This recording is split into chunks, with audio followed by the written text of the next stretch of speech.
भारत और पाकिस्तान पूर्ण और तत्काल युद्ध विराम पर सहमत। आज फिर दोनों देशों के डीजीएमओ करेंगे वार्ता। सीजफायर को लेकर पहले भी 2 बार हो चुकी है बातचीत।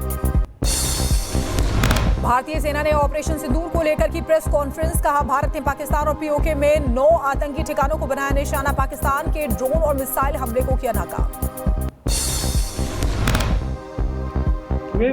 और भी हैं, लेकिन वो लिस्ट फिल्टर करते करते 21 तक पहुंची।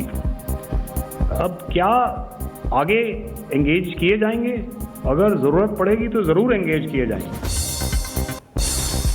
भारत जवाबी कार्रवाई में पाकिस्तानी सैन्य ठिकानों को बनाया निशाना। सीजफायर होने के बाद भी पाकिस्तान ने किया हमला और सैनिक क्षेत्रों में की घुसपैठ की कोशिश।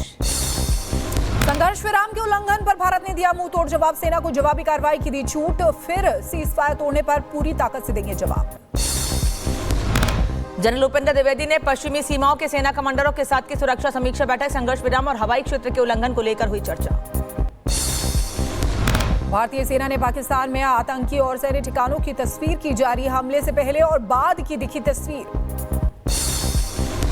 भारत के हमले में पाकिस्तान एयरफोर्स को जबरदस्त नुकसान। 4 एयरबेस और कई एयर डिफेंस रडार और सिस्टम तबाह। कई पाकिस्तानी फाइटर जेट्स भी मार गिराए। भारत के साथ संघर्ष में मारे गए पाकिस्तानी सेना के 30 से 40 जवान। एलओसी पार कई पाकिस्तानी चौकियां तबाह। भारतीय सैन्य ठिकानों पर पाकिस्तानी हमले हुए नाकाम। ऑपरेशन सिंदूर के दौरान नौसेना ने की थी कराची की घेराबंदी और अब सागर में की गई थी आक्रामक तैयारी। पाकिस्तान पर हमले के लिए तैयार थी इंडियन नेवी। पहलगाम हमले के 96 घंटे के अंदर अटैक के लिए तैयार थी नौसेना। कराची पर हमले की थी तैयारी। भारतीय नौसेना ने जारी किया वीडियो। ऑपरेशन सिंदूर में मारे गए 100 से ज्यादा आतंकी। 9 टेरर कैंप तबाह। कई बड़े आतंकी ढेर। सेना ने पेश किए सबूत। जैश ए मोहम्मद और लश्कर तैयबा के हेडक्वार्टर तबाह। भारतीय सेना ने प्रेस कॉन्फ्रेंस के दौरान दिखाया हमले का वीडियो। सेना ने पाकिस्तान में मौजूद आतंकी ठिकानों को किया तबाह। पाकिस्तान के साथ सीजफायर पर बोली सेना युद्ध विराम तोड़ा तो होगा करारा वार। गोली का जवाब गोले से दिया जाएगा। भारत ने अपनी शर्तों पर किया है सीजफायर। संयुक्त राष्ट्र में पाकिस्तान को एक्सपोज करेगा भारत। पाक के साथ आतंकियों के गठजोड़ के दिए जाएंगे सबूतों के साथ यूएनएससी भेजी जाएगी टीम। पाकिस्तान ने एयरबेस पर हुए हमलों को स्वीकार किया। लड़ाकू विमानों को हुए नुकसान की बात भी मानी है। भारत ने पाकिस्तानी एयरबेस पर मचवाई थी तबाही। पाकिस्तानी गोलीबारी में बीएसएफ के जवान दीपक शहीद हो गए। देश की सेवा में सर्वोच्च बलिदान दिया। आरएसपुरा में सीमा पर गोलीबारी में हो गए थे घायल। जम्मू कश्मीर के रियासी में सलाल डैम का एक और गेट खोला गया। पाकिस्तान की तरफ बढ़ रहा है पानी। सिंधु जल संधि अभी भी स्थगित। जम्मू कश्मीर में बॉर्डर से सटे इलाकों में रात भर रही शांति। नहीं हुई किसी भी तरह की फायरिंग। बॉर्डर वाले इलाकों में सामान्य हो रहे हालात। जम्मू कश्मीर के कुपवाड़ा में सामान्य हुए हालात। पटरी पर लौटी जिंदगी। बाजार और दुकानें खुले।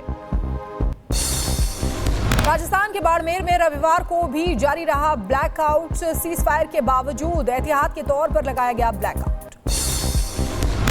जैसलमेर में भी सुरक्षा कारणों के चलते ब्लैकआउट जारी। ब्लैकआउट के दौरान लोगों से घरों में रहने और निर्देशों का पालन करने की अपील।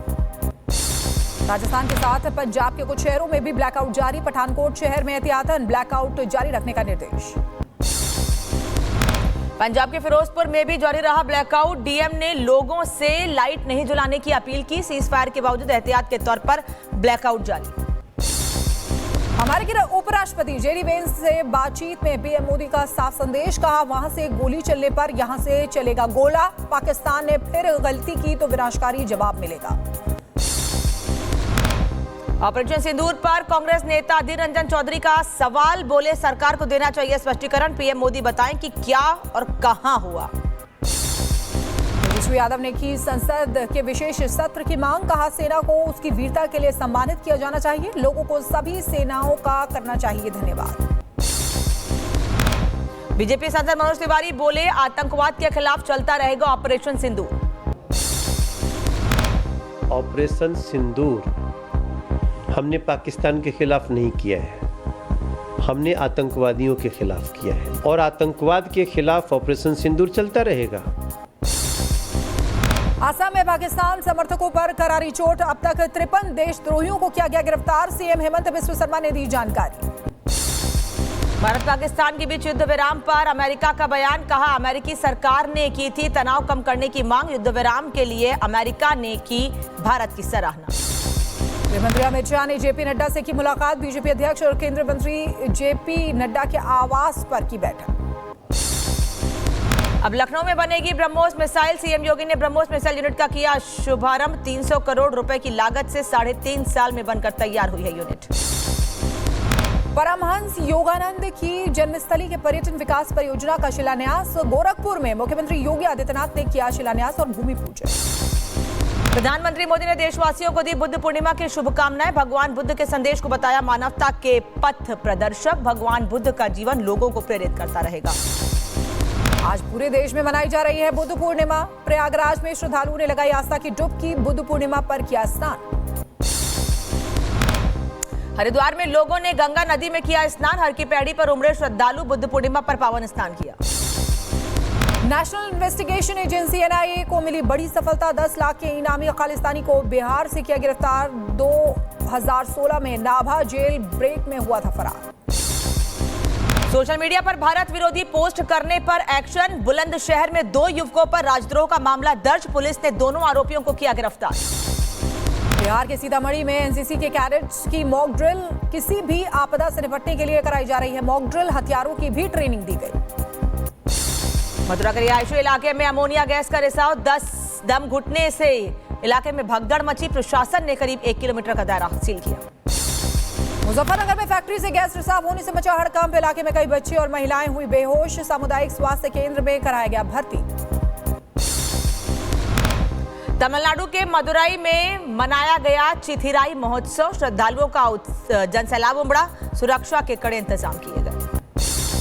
गाजियाबाद के साहिबाबाद में एनकाउंटर में 2 लुटेरे घायल हुए हैं। पुलिस ने किया गिरफ्तार। तमंचा, कारतूस और मोबाइल फोन बरामद। उत्तराखंड के रुड़की में पुलिस ने फायरिंग करने वाले बदमाश को किया गिरफ्तार। पुरानी रंजिश में एक युवक को मारी गोली। तभी से चल रहा था, कई दिनों से चल रहा था फरार। गाजियाबाद के इंदिरापुरम इलाके में पुलिस और बदमाशों के बीच मुठभेड़ हुई है। मुठभेड़ के दौरान बदमाश के पैर में गोली लगी। पुलिस ने किया गिरफ्तार। हरिद्वार में पुलिस और बदमाश के बीच मुठभेड़। पुलिस की जवाबी कार्रवाई में बदमाश हुआ घायल। बदमाश को इलाज के लिए अस्पताल में कराया गया भर्ती। उन्नाव में पुलिस और बदमाशों के बीच मुठभेड़ हुई है। पुलिस ने 4 शातिर बदमाशों को गिरफ्तार किया है। लूट का सामान, अवैध तमंचे और बाइक बरामद। आगरा में पुलिस ने एनकाउंटर में चोर को किया गिरफ्तार। चोर के पैर में लगी गोली। घर से आभूषण चोरी करने के बाद से चल रहा था फरार। फतेहपुर में पुलिस ने 3 शातिर लुटेरों को मुठभेड़ में किया गिरफ्तार। 2 को लगी गोली। पुलिस ने लूटी हुई गाड़ी और हथियार बरामद किए। मेरठ में पुलिस ने अवैध कारतूस सप्लाई करने वाले गैंग का किया भंडाफोड़। मदरसे के छात्र समेत 3 गिरफ्तार। दिल्ली के नीरज बवाना गैंग से जुड़े था। गाजीपुर में 25,000 का इनामी गौ तस्कर गिरफ्तार। पुलिस के साथ मुठभेड़ के दौरान गोली लगने से हुआ घायल। तमंचा और कारतूस बरामद। आगरा में पुलिस ने 3 गांजा तस्करों को किया गिरफ्तार। आरोपियों के पास से 1.5 करोड़ का गांजा बरामद। गोंडा के कर्नलगंज में दबंगों ने महिलाओं को पीटा। मारपीट का वीडियो सामने आया है। जमीन पर जबरन निर्माण को लेकर हुई मारपीट। उत्तर प्रदेश के जौनपुर में दिखा दबंगों का कहर। घर में घुसकर मां, बेटी और बेटों की पिटाई। मारपीट में परिवार के 5 लोग हुए घायल।